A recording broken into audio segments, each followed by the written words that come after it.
Last time on Emeraldrogue, we picked up one of every curse, traversed our first set of routes, talked about a lot of rules and systems, took down our first gym leader, and readied our team for the next one. Let's see what adventures await us in this newest episode of Emeraldrogue.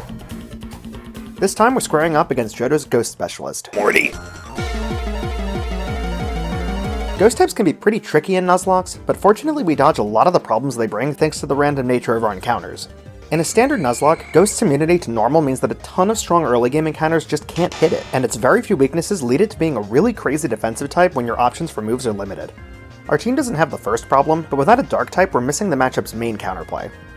Morty opens with Drifloon, a great counter to my Ivysaur lead, but I devise a quick strategy to take it down without much concern. I don't think this can kill me though. Okay, that was a crit.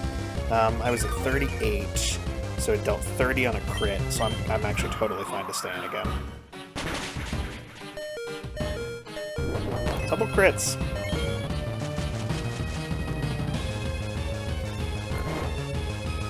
I think we just try to do this, and we try to outghost his ghost.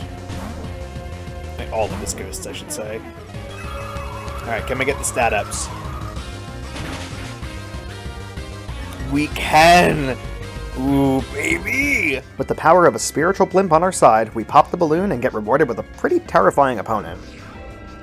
Spiritom's stats aren't incredible, but they don't need to be. As a Ghost Dark type, Spiritomb is only weak to Fairy, something that we just don't have on our current team. It also gets Stab on 2 types, both of which Drifloon is weak to. With the Omni boost from the Ominous Wind the turn prior, I decided that the tempo loss from switching would be way worse than risking the loss of Drifloon. If he crits me, I'm dead, but I'm faster. If he endures, I'm dead. Okay, good. Next up is Honedge, which gives me a little bit of pause thanks to it knowing Shadow Sneak. I choose to continue throwing at attacks in hopes that my boost will carry me to victory, and through a crit and an endure, Drifloon proves that while he may not be a pen, he is apparently mightier than the sword. Morty's last Pokemon is the scariest of them all, a pumpkin! Doesn't matter. 2 gyms down. I didn't expect to get this far, I'm not gonna lie, I really thought the second gym was just gonna murder me. With our second badge in hand, we head to our next set of routes. These were pretty uneventful, so I'll just show you the highlights. Yeah, let's just do this. 95 special, 91 speed. It's okay. It's not better than Drifloon. I'm still thinking about how you caught a Pokemon, named it Sandy Ass, used it once, and then put it in the box to be forgotten about. I didn't even use it. How could this happen to me? It no longer exists. Probably went home to its buddies like, you guys will never believe what just happened.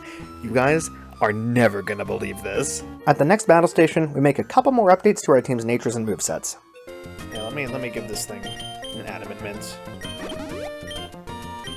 There's Stealth Rock. Let's put Stealth Rock on this.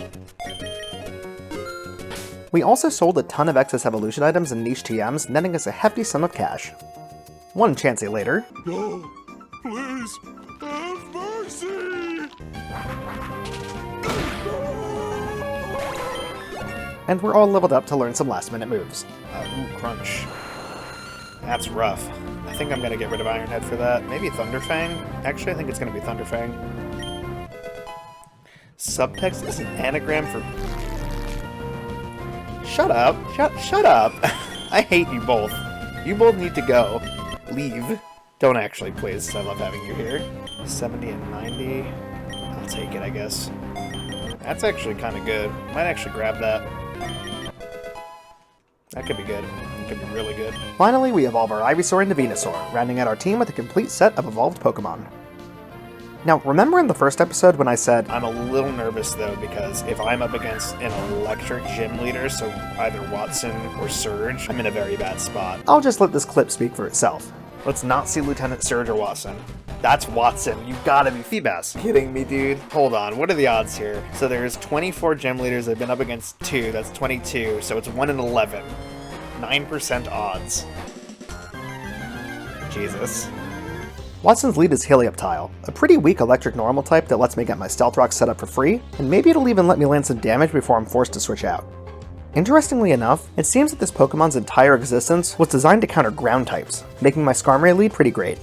But after some unlucky crits and a paralysis, we take a safe switch into Venusaur, who resists both the Surf and any stab electric moves they might have. With such a strong defensive position, I opt for a setup strat. When most of us started playing Pokemon, we had a very simple way of determining which moves were good and which were bad. If they did a lot of damage, they were good. If they didn't do damage, they were bad. Ironically enough, this extremely basic logic does kinda hold up in Nuzlocks. But there is one type of strategy that can easily outclass strict attacking movesets under the right circumstances. A setup move is one that gives your Pokemon some sort of stat buff, like Sword Stance increasing attack or Agility increasing speed. If we can safely land a couple of these types of moves on the right Pokemon, we can create an unstoppable killing force that sweeps the enemy team with ease. In this case, Venusaur takes very little damage from anything Helioptile can do, while also gaining HP back thanks to Leech Seed. With such minimal risk, using Growth as a setup could allow us to rip through the rest of the team with powered up Giga Drains, which is exactly what we do. Oh, alright. Yeah, it's the every generation has a Pikachu.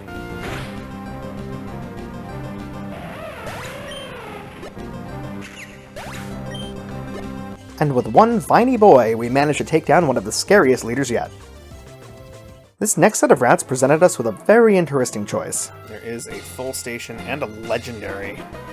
Once you're far enough into a run, some routes can be dedicated to legendary encounters. As you might expect, these routes have only one encounter, a random legendary. Before we can fight it though, we'll have to take down one trainer who usually has some pretty strong stuff, but we'll worry about that later. On the way to the legendary though, we stumbled upon something quite nice.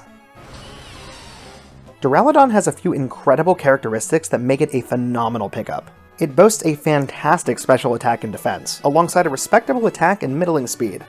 It does pay for those with an awful special defense, but as a Steel Dragon type, it only has 2 weaknesses in fighting and ground, and a whopping 9 resistances.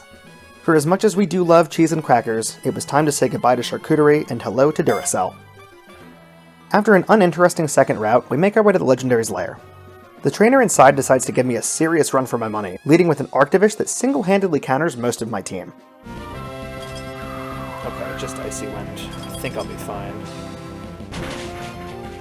Wow, that hurt. Holy shuckle, that hurt. This is actually really bad for me. Oh my god, this is actually horrible for me. I think I just need to try to tough it out here.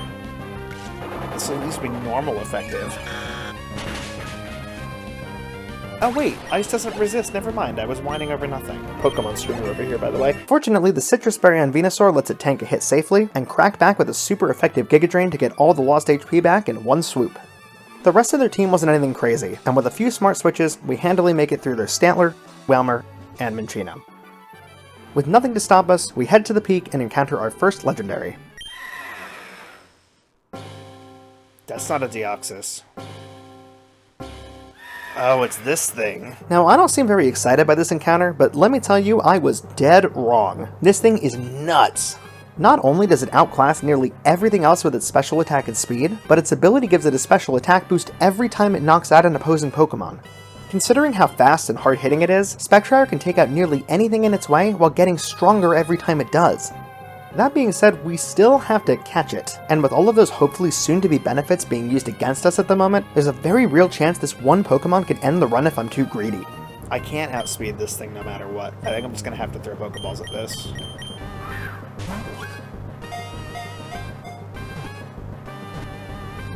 Ugh. Does it not know a Psychic or a Ghost move? Does it actually just not know a Ghost move? It doesn't know a Ghost move, guys. We actually completely lucked into the perfect counter. Oh, there it goes. It did have one. It just apparently didn't use it.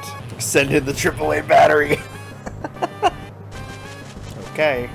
I'm honestly willing to throw a lot out for this. This thing's stat line is stupid good. Can you run if you need to? Yeah, I could.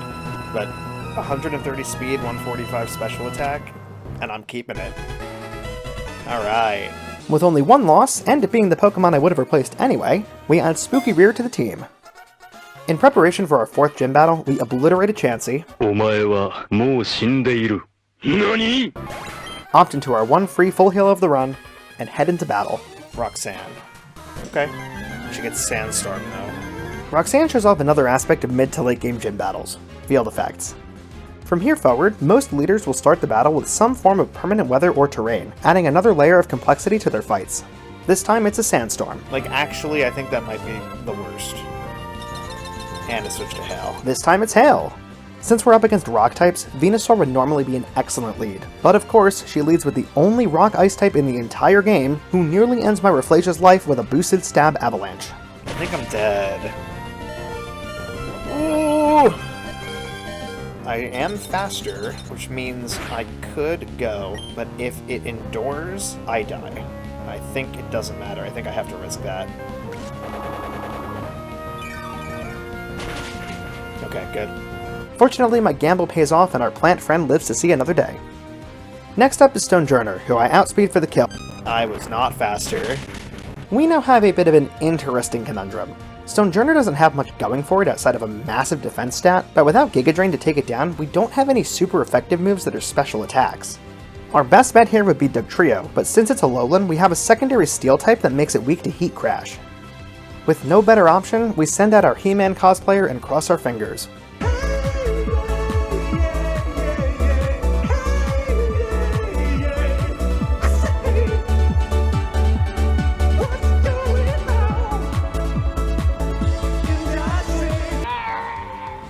With Diggle's valiant sacrifice, we can initiate our ultimate strategy. On the bright side, this does set me up for my plan. Which is to get this out, and hopefully just run away with the game because I'm going to keep getting special attack up for free.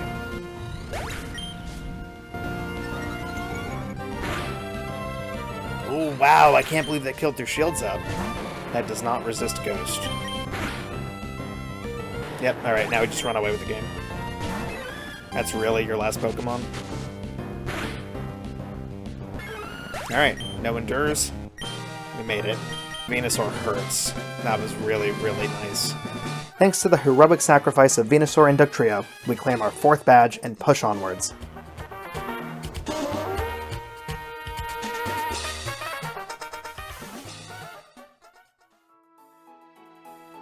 Thanks for watching.